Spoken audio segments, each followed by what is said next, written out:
Bismillahirrahmanirrahim. Assalamualaikum warahmatullahi wabarakatuh. Jumpa lagi kita dan channel saya. Hari ini hari Sabtu 20 hari bulan Disember 2025 Masehi, bersamaan dengan 29 Jamadil Akhir 1447 Hijriah. Sekarang ini pukul 6.46 petang. Seperti biasa, video daily report kita untuk hari ini.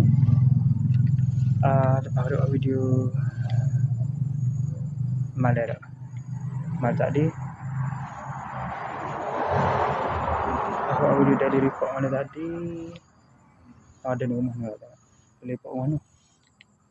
Apa mana? Lepas tenang. Dah lebih dah setengah dah. Dia apa? Pasal video daily report tu saya tunggu masuk waktu maghrib. Semai maghrib, semai isyak. Semai isyak. Saya keluar ke kedai fikir rasa minum malam tu.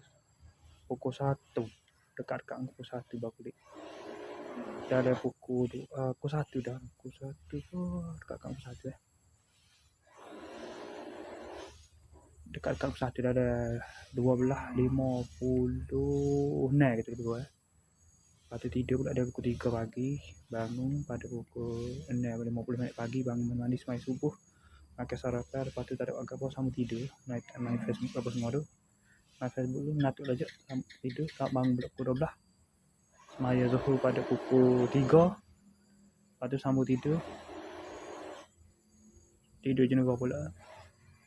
Sedap. Sambung tidur pula. Bangun pukul 12 sambung tidur pula. Dari pukul 2 pula tidur. Bangun pula pukul 3 suku untuk semaya Zuhur. Lepas tu balik main Facebook apa. Ngatik pula tidur pun. Tak tidur dah. Tak tidur. Semaya asal balik saja. Semaya asal tak ada main Facebook balik. Main Facebook ni asal. Semaya asal pada pukul 5.30.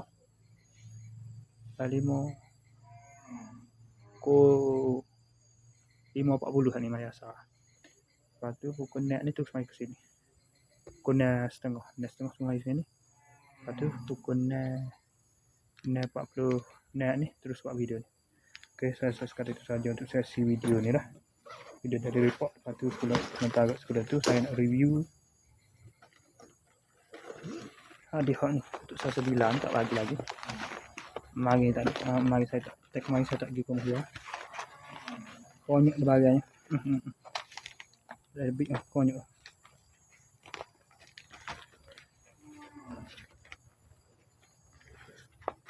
Okey, sekadar itu sajalah untuk video dari report kita. Assalamualaikum, jumpa lagi. Bye.